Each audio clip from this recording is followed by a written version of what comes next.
Welcome to We Question and Learn. This is Tom Pysz. Today, in the studio with me, Bill Jackson, President of United Way of Erie County. Welcome again. It's been a while since you've been here. Yeah, thanks, Tom. Really appreciate the opportunity. Well, we're sorry we don't have you on more often because the United Way in this community has been a mainstay, oh my gosh, over 100 years, right? Yeah, since Easily. 1914, if you go back to our forebears, yeah.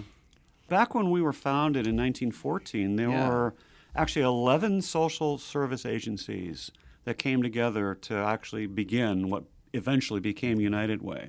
And that was the nonprofit community back then. Today, there are hundreds of nonprofits, and that's one of the reasons we've had to change. Well, and you and I are familiar with the nonprofit partnership. I think we looked at one list, and it was over 480 discrete groups, certainly well over 300 nonprofits in the community. Now, that could speak to the need. That also could speak to the energy of the community that want to, the people in the community that want to help people.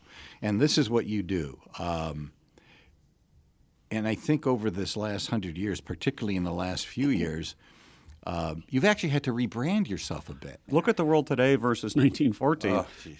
You know, it's completely different, and so our response to that has to be different.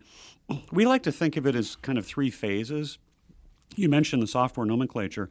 We talk about United Way 1.0, 2.0, and 3.0. And today is 3.0, but let me just take a minute to talk about 1.0. Yeah. 1.0 was the roughly first 100 years when our role was a fundraiser. We would go out into the community, raise as much money as we could, and distribute it to a small select group of nonprofit agencies. And we could talk all morning about how good the work that was done by those agencies. But our board realized a few years ago that we weren't really solving the issues. We were just putting Band-Aids on the issues. Well, with that, you were doing good work because the organization would not have survived 100 years had you not been. But what you're saying is that you discovered a need to change. Absolutely. Yeah. Because I didn't mean to interrupt you, but you did do good work. I mean, and then when we say we did good work, we worked with a number of agencies who did and continue to do wonderful work.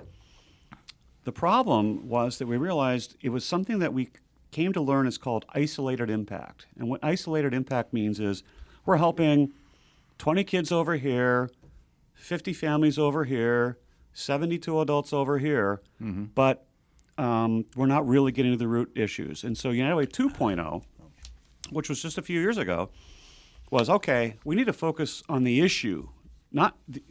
See, whenever people would ask us what our goal was, they were asking about how much money we would raise. Well, that's not really the goal. The goal is not the money. The goal is to make the community better, right? So we realized that we had to change our focus. And so I think it was about 2012 that our board said, we've really got to land on an issue. And there was no question the issue was poverty. You know, poverty is both the result and the cause of so many social ills. But people don't want to tackle it because I'll give you a couple of reasons. A, it's so big. B, that's not my problem. C, poverty. You want to see poverty? Let's go to Africa. We don't have poverty, you know. Or even Appalachia. Appalachia. And Appalachia is just a touch on our border here. Actually. Absolutely. Yeah. So, you know, we had to take it on. And so that's when United Way 3.0 came along. And that was just a couple of years ago. And we put a stake in the ground and we actually said out loud, we're on a mission to crush poverty. And that's kind of bold. But it was also exhilarating for our staff and our board because we said that's what we're in business for. And not just us. Mm-hmm. There are many people and organizations. This is not a United Way thing. This is a community thing. Mm-hmm. But we said, you know what? Let's just tackle this and say we can do something about it because we can. And we'll talk, I'm sure, about some of the things that we're doing that are proven to reduce poverty. But we transformed ourselves from a fundraiser to a social impact organization, which I know it's kind of jargon, but when you think about it for a minute, that really focuses the difference between how much money did you raise versus are we changing community conditions. And I actually have a very short quote. It's one sentence. But this is from the guy that runs the United Way in Fort Worth, Texas. His name is T.D. Smyers. I don't know what T.D. stands for. I've never met the gentleman. But everything I want to say from here on in is based on this. He says, central to our beliefs, we know it is time to measure our results not by the number of people we've helped, but by the number of people who no longer need help. That says what you said before in a very succinct way. Yeah, I was happy to stumble upon that quote, and I think people get it. Yeah, it's what you do and what you've accomplished. So the old days of the big thermometers, and a lot of nonprofits did that. Right. They still put the charts up on the wall. Well, Nothing wrong with that. No, make no mistake. We still have to raise the money. It sets the goal, You know. sure. But now what you'd like people to do, if I'm hearing you right, you would like people to understand that the money will be used for Yeah, I think eliminating poverty. I think to start. in the 20, 25 years ago, United Way's message was basically trust us, we do good things. And you do. You did. Oh, it was true. Yeah, it was I mean, true. it was Yeah. true. Yeah. But people today need to understand, well, exactly what are you doing? How are you doing it? And I was just talking to a group the other day, and I said, it used to be that all we did was write checks, and we never were invited to meetings to actually discuss the issues because that wasn't part of our role. Today, we're actually convening those meetings. We're the ones that are bringing people together to say, how are we going to address these things? That's commendable. Now, let me interject something here. Yeah. It's not just you. Oh, no. You have a whole staff. Let's start with the pyramid. You run a great organization. You've been the president for how long now? Wow, I lost track. A few years. See, you lost track. I did too. You grew up there. Well, I've worked there for 23 years. Yeah. I've been the president since 2010. So whatever that math whatever is, it comes 9 down years, to, yeah, 20 years for that, and so you're well entrenched and you completely understand the organization and the community. Who helps you there? What does your office look like? I think people would like to know. Sure. Well, it's a small office, just 15 full-time staff, and they do the work. My job is to make sure they have what they need to do the work. But I have to say that they're a completely dedicated group, but it's a whole new world. It's a different way of raising money. For example, the United Way was built on the workplace campaign. People would give, $1 out of their paycheck every week, and it added up to millions of dollars. And that still exists, but it's kind of been declining, not just here in Erie, but everywhere. It's just a different environment. So we need to find different ways of raising revenue, and we have. We weren't a kind of organization before that could actually write grants because you weren't going to get grant money to an organization that just spread it out all over the place. You need very specific things. Mm-hmm. But I will tell you that there are two initiatives that we've started that have garnered great support and new sources of funding. The first one was the Imagination Library, which is our free book program for kids under the age of 5. They get a free, it's a brand new book, age appropriate. All right, so a 5-year-old doesn't get what a 1-year-old gets. Brand new, and it's mailed to their home in their child's name. And we have over 9,000 children in Erie County registered for this program, which is about 60% of all of the children under the age of 5. And this is a critical program because literacy is a key to education, and education is the key to ending the cycle of poverty. So everything I'm going to say from now on is going to really talk about education. This had a good sponsor behind it as well, a national sponsor. Well, Dolly Parton started the program. She started, okay. Yeah, but she doesn't financially support it. No. Every dollar so she was like the icon motivator. Yeah, and did great. Her foundation continues to do great work to make this program possible. Okay. But not financially. It's all raised locally. It's locally, yeah. But we actually commissioned a group of researchers at Penn State Barron to study this because we were getting comments from local folks that said, well, it's nice that books are getting into the homes, but are they actually doing anything? Like, is anybody reading to them or whatever? Mm-hmm. And long story short, the research showed that, yes, it's making a difference. Children in Erie County, Pennsylvania, receiving these books when they enter kindergarten are better prepared with their literacy skills than children who did not receive those books. So we know that's making a difference. And it's attracting folks to donate. The second thing I want to talk about is community schools. Community schools is a huge concept. We didn't invent it. It's been around for a while. In fact, it was actually our board of directors when I was talking about United Way 2.0 and 3.0, community schools was the thing that made that difference, because we found this was an initiative. It's not a program. It's a concept. It's a framework where the fact of the matter is children come to school with so many barriers, especially in low-income areas, but frankly everywhere. And what we found, and by the way, my daughter teaches fourth grade in a public school in Texas, and so I know these things intimately from the things she's told me. She barely has time to teach because she's got to deal with issues that these children bring to the, and principals, they become social workers, which is not what they were trained for. The community school concepts brings these kinds of social supports into the school so the teachers can teach, principals can run the school, and we have agencies and organizations and people that come into the school and deliver.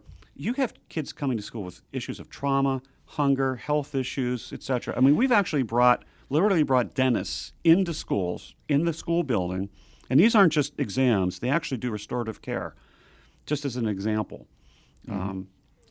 Children who don't have the proper clothing, and they're embarrassed to come to school. Well, we have a clothing pantry, and so that we can provide them. When I say we, it's not United Way. This is reminiscent of the stories you hear from the 20s. Oh, well, it goes post-World War I. It goes way back to that. Stories, yeah. Yeah. And what you're saying is this still exists in our communities. It obviously does, but sure, just so the listeners understand, right, that a huge percentage of our community, it's a tough number. It's and it's not just in the city; it's also in the county areas. I mean, sometimes people think that poverty is like an urban Erie issue. It's not. It's an Erie County issue. Yeah, it's and more you don't concentrated. see it because you're not driving everywhere every day to see it. You sure. see it where you drive or where you walk or whatever. Yeah. And you folks have studied this, you understand it, and you proactively created this program, the community schools. This is in the schools, though. It's actually right in the schools. Yeah. And by the way, it's not. We are in actually 10 schools now, 8 in the city, and also Elk Valley Elementary in Girard and Iroquois Elementary. And we envision that one day all schools, elementary, middle, high schools, will be community schools, but it's going to take way more resources than United Way alone can bring to the table. But it's a vision, and we're encouraged that there's a lot of activity at the state level to support this. That's phenomenal. So you're 10 schools. Yeah, way faster than we thought it would happen. That's a little scary to understand that the problem has exacerbated itself to that point, actually. That many children are affected. It's hard. Yeah, it's sad. It used to be, I'm 60 years old, so I can remember the days when chewing gum in the halls was the main problem at school, right? On the back of the desk, right? And today it is so much, and it's everywhere, and it's not just poverty. I mean, it's every demographic has issues. While we're focused on poverty, we're also focused on a better community, and that requires us to address the issue at the highest level. Oh my gosh! And you're talking about you have cocaine, you have vaping, you have different things that are invading the schools, literally. Well, and like bullying, which has come to an incredible level with social media. It's just out of control. And so you really need to have, what kids need is to have a caring adult in their life, and more than one, obviously, but sometimes, their parent, like you said, sometimes the parents are the problem. Yeah. And well, they probably suffered through it as well. Yeah. Sure. Yeah. Because you got 20 to 30-year-old parents. That wasn't that long ago when they were in school. That's right. Yeah. And many parents had a bad experience with school. And what we found, I'll tell you, the very first outcome we found with community schools is family engagement. Parents actually showing up for the conferences and the family nights, etc. Yeah. It's been that alone is important, but it's got to go way beyond that, and we have a plan for that. It's a terrible loop to be caught in, because if you're not improving the schools, you're not going to get good workers. If you don't have good workers, the children subsequently will suffer. So you're trying to break a 100-year-old or more cycle. That's exactly right. The Industrial Revolution, 1880s to today. So what in Erie, you have 10 community schools. Erie County, yeah. Erie County. What's your efforts? How does this get organized? Do you have meetings? Do you call companies? Do you call I'm trying to get my handle around this because it's a huge project. All right. So the key to a community school is a person who is called a community school director. That person, we call them a co-pilot to the principal. So if you think of the principal dealing with the academic issues and the community school director dealing with the social issues, that's a good window. All right. But the community school director is not employed by the school district. I was just going to ask, how do you pay for this? Yeah. So the way that it's paid for is we have solicited the corporate community to fund the salaries of the community school directors. And that's a whole other story in itself, but I will tell you that it's been very well received because two reasons that I believe that companies would say, why would I want to put tens of thousands of dollars into this kind of an effort? One of them is, this is going to improve your future workforce. I mean, the kids that are in school today are the people you're going to employ tomorrow. You want them to succeed in school. Secondly, and this was kind of a side benefit that we weren't sure that it was going to happen, but it has, is that our corporations are looking for ways for their employees to be engaged in the community. And there are so many ways to volunteer at a community school if you're an employee of the corporate partner, that we call them. And so you have, I'll just give you one example, and I don't want to slight anybody, this is the one that popped into my head, is Lord Corporation, who has a lot of, obviously, STEM, which is science, technology, engineering, math. And they can bring these mini labs into schools, and they used to just do it kind of haphazardly, and I don't mean that as a criticism, it was just there was no framework. And now they are the corporate partner at McKinley School, and they have very much aligned what they do with the curriculum at the school. So when they show up to do a particular STEM activity, those children have just learned about that day or that week, and so it relates to them. And the employees who show up, and in fact, they were saying, I think they wear red shirts when they show up, and so the kids know who they are. Yeah. And the kids just read them in the hall and say, hey, thanks for coming. And these are all volunteers? And they're all volunteers. Okay. How is it coming with the partner with the principal position? That is the co-pilot. The co-pilot. Yeah. So I think that the dynamic here is that the obviously the principal's in charge of their building. There's no question. So when I say co-pilot, the pilot's the principal, right? Yeah. But the principals are so grateful to have someone on their right hand that is going to deal with all this stuff that they used to have to deal with. And one of the things I think about is that you take a typical classroom. You may have like 20 kids. You may have one or two that are acting out.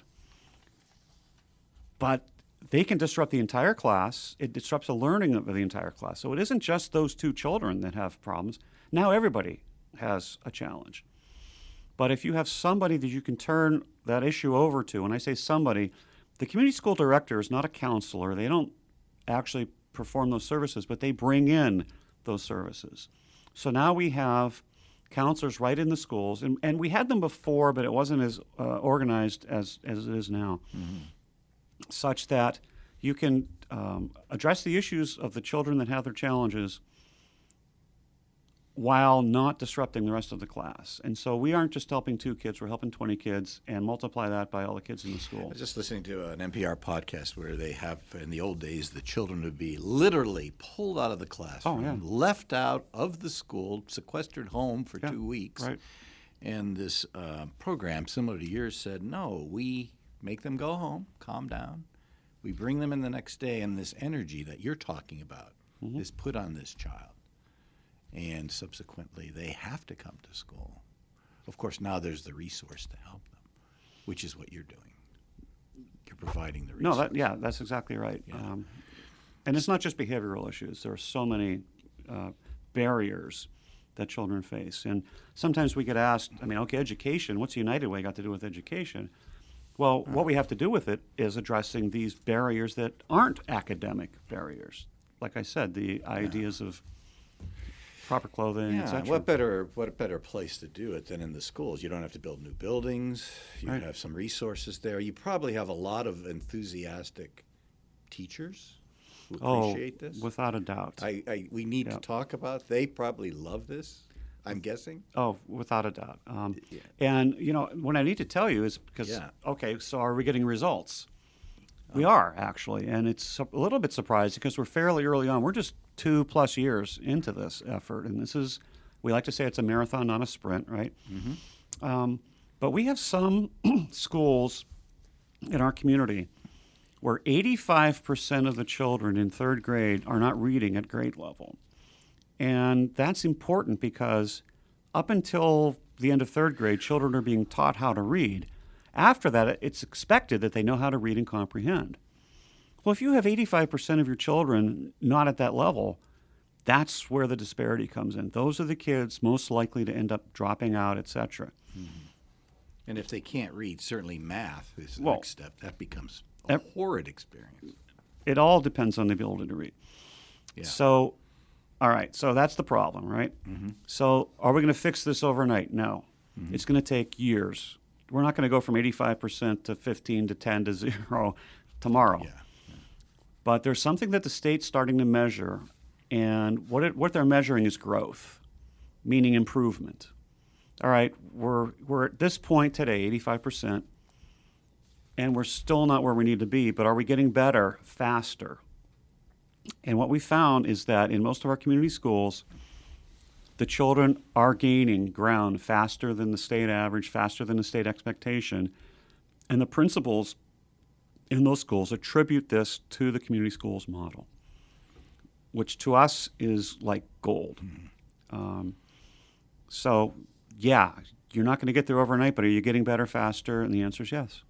Wonderful. How do you disseminate? You're here, so you're disseminating the information. Right. And I know you do a good job because I know you go out and speak as often as you can. Right. And we humbly suggest people invite you.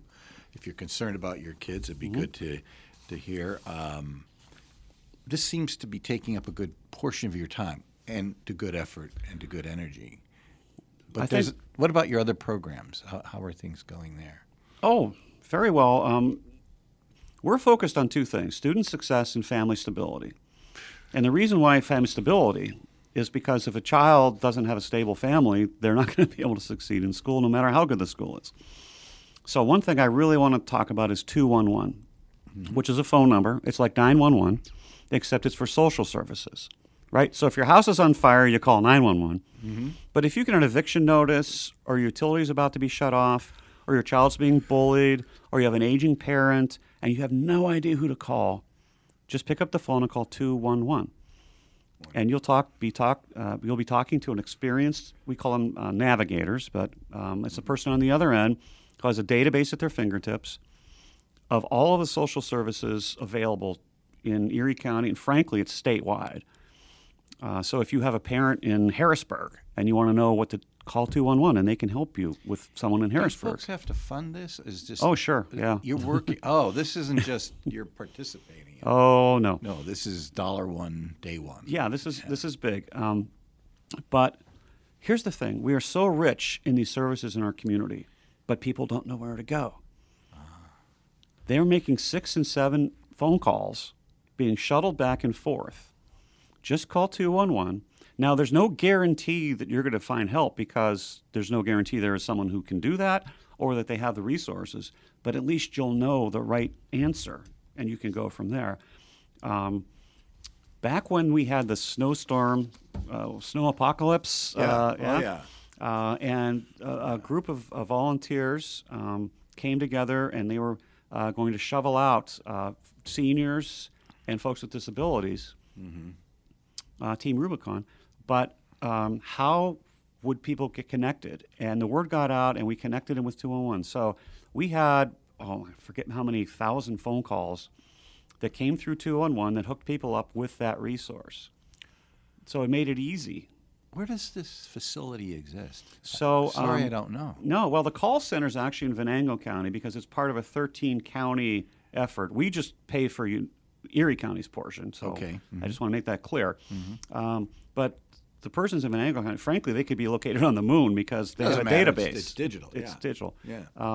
But our friends in Pittsburgh, the United Way down there, run a 211 call center that's state-of-the-art, and they actually supervise the call center in Venango. So the good news is, again, we didn't have to invent it. We didn't have to learn how to run it. We just talked to our friends in Pittsburgh. That's a huge cost savings. Oh, my, if you had yes. to build this from scratch. Oh, it would have been 2 to 3 times the cost because we were considering it. And when we found out what the cost was, it was much more cost effective to take advantage of something that already exists. Well, we touched on 2 important topics that you are working on. And let's summarize what's going on now. What are your plans for the next couple of years now? So we were just talking with our board of directors, and I was quoting Benjamin Franklin, who said, "An ounce of prevention is worth a pound of cure." Yep. And so I think when you hear what we're going to be doing in the future, keep that in mind because that's what it's about. It's about the most effective use of our resources to make a difference, not just for, again, this person or that family, but for our entire community. This has been a real education, but I see inviting you back and covering the other 9 questions on the reverse side. I think people appreciate what you said today. I think they'll understand your goals. They'll understand your efforts. I think they always understood the fact that you need support. That goes without saying. Sure. Yep. But I think people do want to understand, what are you doing with the money? It's not just the money. Right. It's how does the community get back something for their investment? And we're always happy to speak or ask one-on-one, call me up. And here's your chance to let people know how to find you. Well, the best source of information for us is on our website, unitedwayerie.org. Okay. UnitedWayErie.org. Okay. And you can find it all out there. Our phone number is 456-2937, and you can ask for Bill, and I'll be happy to talk to you. And I'm sure there's 16 other people who will pick up the phone if they have to. You folks do an outstanding amount of work with a lean amount of payroll and energy. Well, we have a lot of volunteers, and I should give a shout-out. Yeah, that's the last topic because, as you know, WQLN survives on volunteers and the support of the community. But there's a lot of folks who give with their heart. So if someone wanted to help you, it's UnitedWayErie.org. Yep. Or 452-2937. And please, real quickly, volunteers are what percentage of your output? I mean, they create. It's incredible. It's beyond measurement. But I think if you want to talk about volunteers, what I would suggest is, because we have a separate website, it's called GetConnectedErie.com. Thank you. I was hoping you'd go there. And that has a lot of volunteer opportunities that may or may not have anything to do with United Way. In fact, most of them don't. But it's a website that is there's a word and I'm missing it. It's a go-to. Their go-to. It's a great. Really, it is. It's a great go-to place. Bill Jackson, President, United Way of Erie County. People can find you at UnitedWayErie.org, and I hope they take a look at that website and understand all the energy you're putting back into this community. Thank you for being here. Thank you, Tom. Appreciate it. Thank you very much.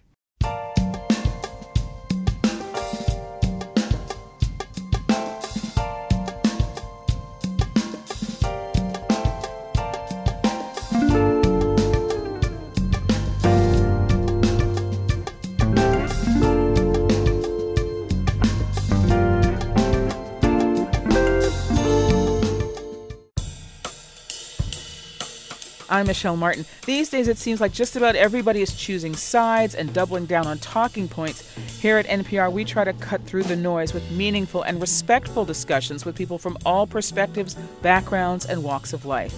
Join the conversation every weekend on All Things Considered from NPR News. Saturday and Sunday afternoons at 5 on WQLN Radio.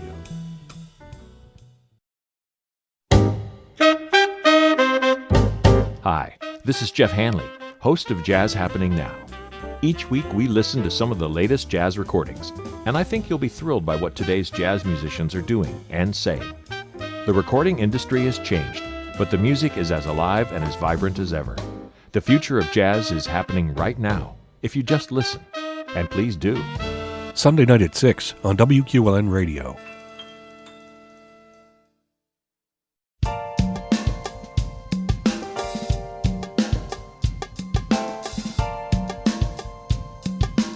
Welcome to We Question and Learn. This is Tom Pysz. We're celebrating our 15th year on the air with community leaders, educators, social activists. We've had a lot of fun over the last 15 years with many, many interesting and fascinating people. Today we're going to do something special. We're going to talk with Dr. Andrew Roth.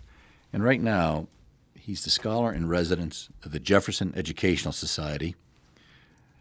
From 2016 to 17, Dr. Roth served as the interim president of St. Bonaventure University, which is a lovely place, a great campus, and a renowned college university. Previously, Dr. Roth served as president of Notre Dame College. That was from 2003, right? Right. Until 2003 to 2014. Allegedly retiring at that date. I'm not real good at retiring. No, we're not. Prior to that, his credentials include, prior to Notre Dame, you were John Carroll? I graduated from John Carroll a long time ago. So you were there, and the Case Western University, two fabulous Cleveland universities. And then rounding the bend back home, Gannon University, and back in my neck of the woods, the State University of New York at Buffalo, and I will not profess to say that I was part of that system at the State University College, which was a teacher's college, and you managed to graduate from the bigger campus up the road. But we're proud to have you here. We're going to do a project. We're going to start off with a radio interview. In fact, we're going to do several radio interviews with Dr. Andrew Roth. We're going to talk about a topic, and we've preliminarily named this the American Tapestry, right? And before I go on, we're going to have a little surprise for Dr. Roth. This program now, the We Question and Learn program, is now on NPR One for folks that are interested in visiting that website, signing in, and you're able to listen to these programs. What's nice about that is there's listeners from all over the country that go to that site and are able to listen to great programs as this one. This is a project you and I talked about. This is your project. This is something that you've been working on for how many years now?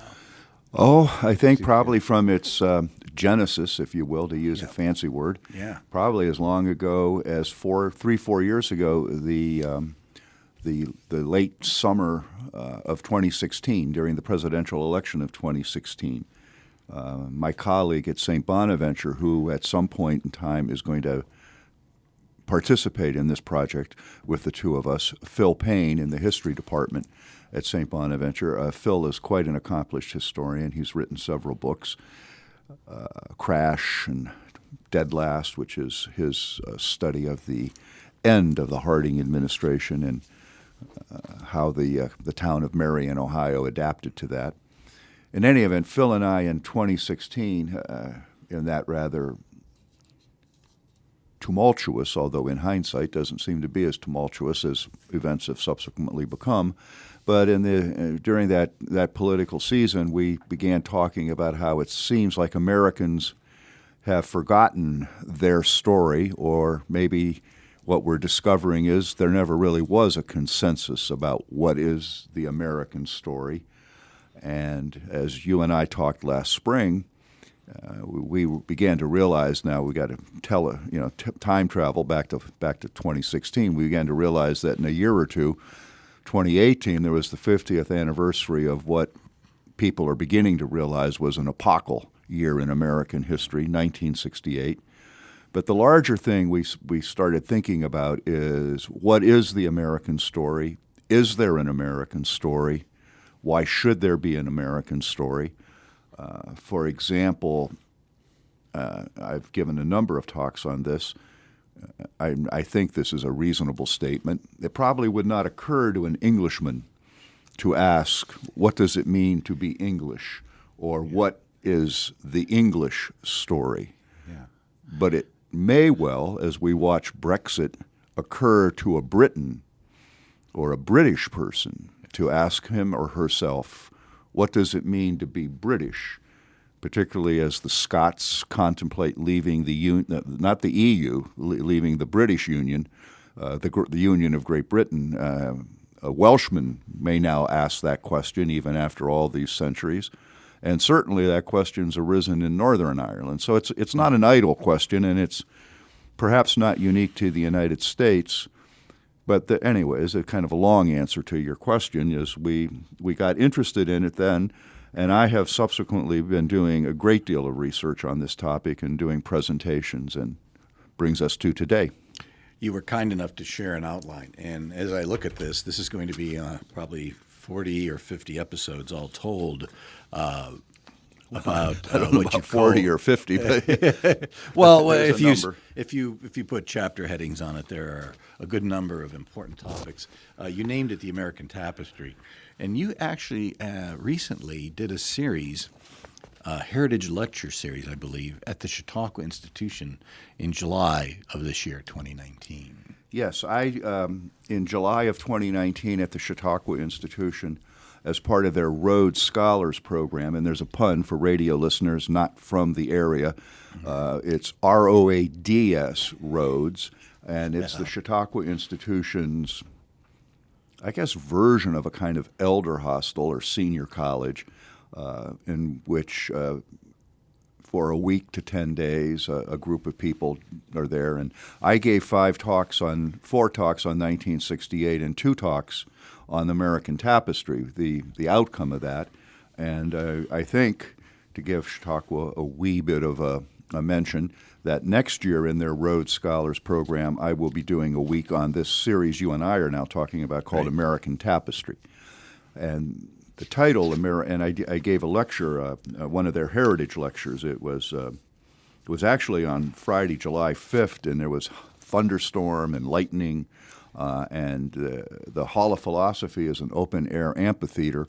And I remember saying to John Schmitz, the archivist at Chautauqua, who manages the Heritage Series, that I said, John, we should probably cancel. No one will come. And he goes, no, you don't understand Chautauquans. They'll be here. They probably won't be sitting on the lawn because that's right. It's stormy, but they will be under the pergola, which is actually not a pergola. It's a solid roof. And goodness gracious, in the midst of a real downpour, there were a couple of hundred brave souls who actually showed up for the talk. So in any event, in that talk, I outlined kind of what this series will be. And the series that you and I are working on developing is called American Tapestry. There's always colons in academic speak. American Tapestry, we tell ourselves stories. The subtitle comes from the very first line of Joan Didion's The White Album, to cite my source, which, by the way, for those people who are interested in revisiting the 1960s, probably the best book ever written on the 1960s. If you want to get the actual psychodynamics of it, the spirit, in any sense you want to take the word spirit, the feel of the age, is Joan Didion's The White Album. You wouldn't read her to get actual dates and numbers and things like that, but if you want to get a feel for the psychodynamics of the era, read Joan Didion's The White Album. And in any event, in that, the very first paragraph of The White Album is, she talks about how we're storytellers. Humans are storytellers. And we tell ourselves stories in order to make sense of our experience. And that's kind of what we're doing with this American Tapestry series. Exploring what are the stories that Americans tell themselves to make sense of their experience of being Americans. What was fascinating to me is the time frame. You literally were starting in, I believe, the original date obviously would have been 1968, with the culmination. That was the launch 50. point. And and the issue as time goes on, and of course as politics get more intricate as we watch and listen to television and radio, it seems that 2020 would be a good culmination year for your story here, in a way, because it offers perspective on what happened. That's a really good observation, Tom. I think that's true. In part, what is happening now is we are seeing, and I'm trying to want to keep this nonpartisan to a certain extent, to the extent it's possible. What you're seeing right now today, October, well, we're recording this on, I'm not sure about the air date, but we're recording it on October 2nd. Right now today, you're seeing people asking themselves really fundamental questions about American values. I mean, what do we stand for? Who are we? And that's what this series is really about. It's exploring our self-understanding of who we are and how we became who we are. As we look at this, I hear all the things you're saying, and some of the things that you and I are going to research is to obtain some actualities from folks that were part of this great history and maybe intersperse them in the program. But I would like to talk for half a minute more about how this all developed and talk about how you research these topics. I fortunately have an outline. This is extensive. To me, your outline would make a good mini book, so to speak. It's educational In some in ways, itself. I think, Yeah. in some ways, it is. It is educational because It I'm is looking at topics that I had never thought about before. It is in some ways an outline of a book, and there's Yeah. a number of ways we can go with this. Yeah. So the series that we're embarking upon, and I've been working on for these last 3 or 4 years, and actually very focused on actually the American Tapestry series the last, I don't know, this is October, the last year, certainly the last 8 or 9 months to a year. It really follows this kind of logic, and I can walk through this, and then maybe we can go back and do a little deeper dive into each of the parts. As I said, the genesis came out of the 2016 election, and then it came out of the deep study that we did in the program that I think we aired on April 7th, which was a recap of 1968. So any listener who wants to hear that, they can get a kind of good snapshot of what we talked about in 1968. But the outgrowth of that is Smithsonian Magazine in January, February 1968. Their cover story was 1968, the year America shattered. And excuse me on that date, it was January, February 2018, the 50th anniversary of 1968. And their cover story was 1968, the year America shattered. Well, the interesting question immediately arises, what shattered? Well, what shattered, as I said a couple minutes ago, was the consensus, or perhaps the discovery there never was a consensus, about what the American story is, or even if there is such a thing. And so I began doing some research into that, and there are a number of people, Joe Lepore, who we hope at some point perhaps to have the honor of interviewing with this series. She initially argued in a book called The Story of America that there is no American story, no one American story. But later in her book, These Truths, she says the story is the story of self-government. These truths taken directly from the Declaration of Independence. We hold these truths to be self-evident. And I think she's about 85% right. I think that's the biggest part of it, but there's more to it. And so I began to explore it, and I came up with the metaphor of American tapestry. Because it's actually, there are many American stories, but there are certain threads that repeat themselves, that come back more often. There are certain threads that are thicker, if you will, more prominent, the colors, if you will, to work out this extended metaphor, more vivid. And in a tapestry, which is different than simply weaving, the weft is not seen. In a tapestry, what you see is the weave, which is the design, but the weft that holds it together disappears. You don't really see that. And I would argue that the weft, in fact, are these truths, the idea of America, equality, liberty, opportunity, or liberty, equality, opportunity. But those are the weft that holds it together. But there are a lot of threads. And so we started to explore what those threads might be. And came up with the metaphor of an American tapestry. And so if we look at the outline of the series that we're talking about, one of the very first episodes would be we tell ourselves stories, which would be just a conversation about what do we mean by storytellers. And I'll come back to that in a moment. And then, when you talk about what do we mean by storytellers, you rather quickly get into, well, what does history mean?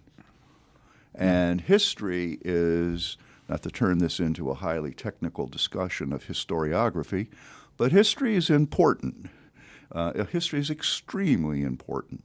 And who tells it and how they tell it's important.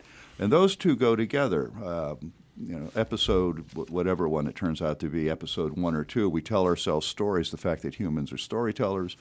And perhaps some of the most important stories they tell are the stories of their history. And history is what creates a culture. You can't have a culture without some kind of articulated history of the culture. I suspect there's some people who might argue with me on that, and I think I think the overwhelming evidence is on my side. That by definition, a culture is the values, attitudes, and beliefs of a given people. But how do they know what their values, attitudes, and beliefs are? Well, they're handed on from generation to generation. How are they handed on from generation to generation? Someone tells a story. And of course, as John Lewis Gaddis points out in The Landscape of History, if you make the metaphor that history is a map, you can't have one-to-one correspondence to reality, just like you couldn't have a map that has a one-to-one correspondence to reality. For one thing, then you'd have reality, and you can't take that with you. Right. So you need a map that is in some manner, shape, or form, perhaps this is not the right use of the word, but an ideogram that in an abstract sense describes, and as long as it serves its base function, it enables you to get from point A to point B. It works as a map, even if it leaves a lot of details out.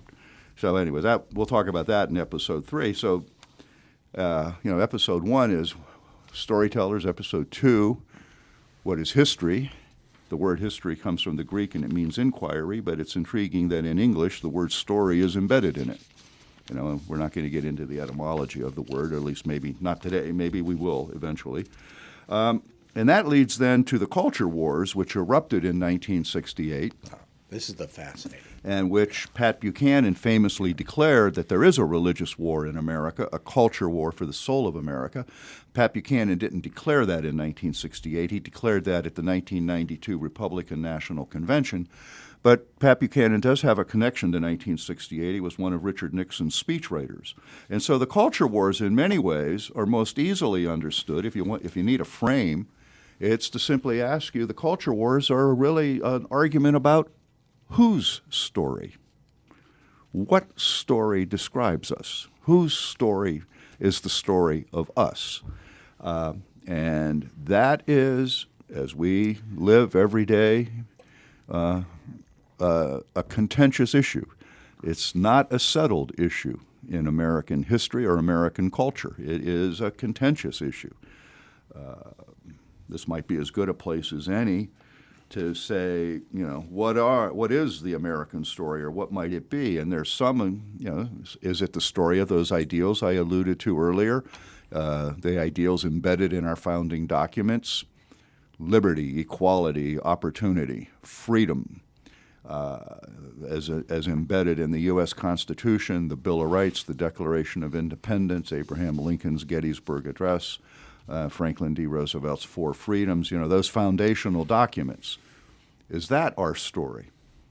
Or is it perhaps the story of all the times in our 250-plus year history we failed to live up to our ideals? And one needs to be careful there, because that story frequently doesn't get told, or it gets, and the pun is intentional, whitewashed. But at the same time, as you tell that story, you have to be careful that it's not just some exercise in self-flagellation, because that serves no one any purpose. Because corollary to the story of all the times perhaps we didn't live up to our ideals is the story of the people who were initially excluded, which would be women, African Americans, Native Americans, and at least initially, almost every ethnic group that immigrated to America was brutally discriminated against. But is it the story of how those discriminated against groups protested for their rights by appealing to the ideals?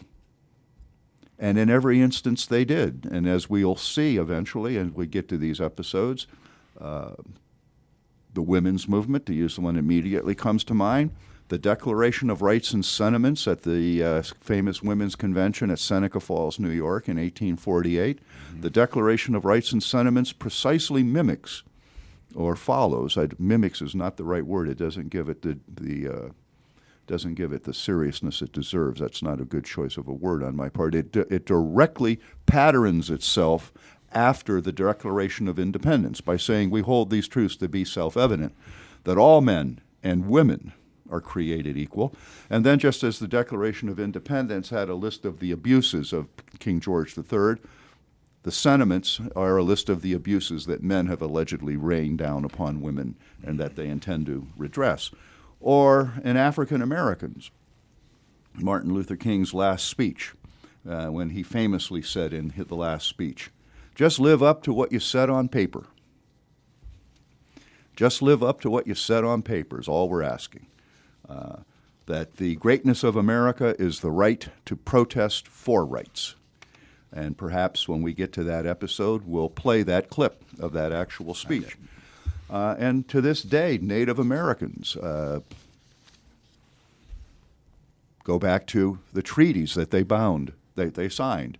And those of us who travel between Erie and Buffalo will know that once on the Seneca Nation portion of the New York Thruway, there was once, I don't think it's there now, I was on that road last week, but there was a sign that says, the wind is still blowing, the rivers are still flowing, the grass is still growing. Honor Indian treaties. And that line comes explicitly from almost every treaty between the federal government and its predecessors and the various and sundry state governments and their predecessors, territories, and Native American groups was saying that whatever the given treaty's agreement was will be binding as long as the wind blows and the rivers flow and the grass grows.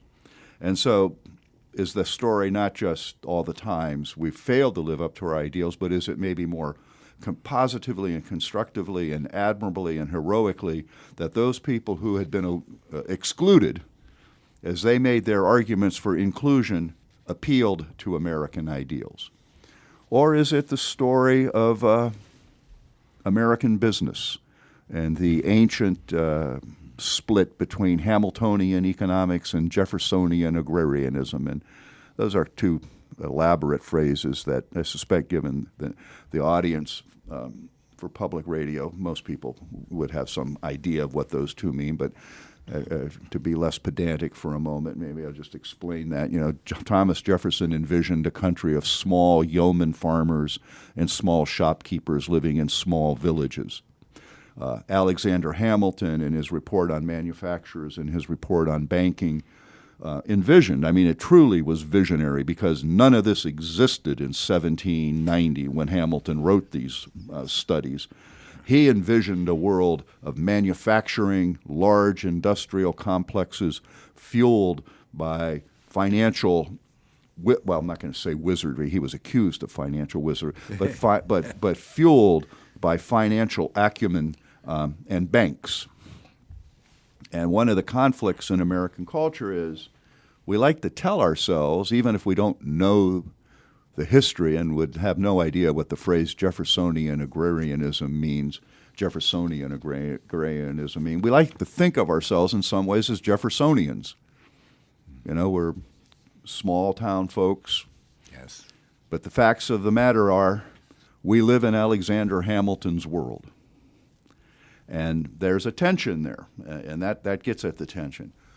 Or, you know, is it the story of white Christian ethno-nationalism, which is an old thread, maybe the original thread, to be accurate, you know, that it was a country founded by white men for white men, and you read their documents, they really didn't mince words about that. And we have to be careful not to be guilty of the sin of presentism, of judging the past by our terms. The past should be judged to a large extent on its own terms. But you go back and read the documents, the Citizenship Naturalization Act of 1790 explicitly said it was reserved to people who were white and excluded blacks, Native Americans, indentured servants, slaves, etc. It did include women. But elsewhere, it explicitly defined, I think in the 14th Amendment, due process of law was for white males. Males. And so, and of course the franchise. Or is it none of those things? Or is it something else? Or is it some, to use a contemporary phrase, some mashup of all of that? And so maybe we could call our series, instead of American History, American Mashup, although I'm not entirely sure the connotation is what we want. Yeah. But the current media notion of or I guess that's a DJ notion of a mashup of a lot of different kinds of threads of music.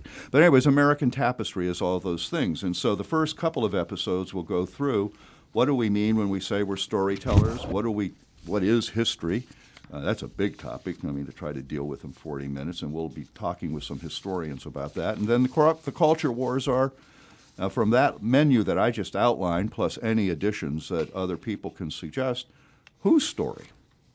And then we'll get into how all of this bubbled over.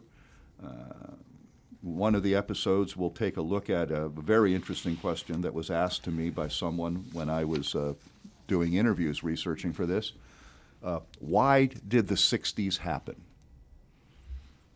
Why did what is meant culturally, not just literally calendrically, if there is such a word, the 1960s, but why did the 60s happen?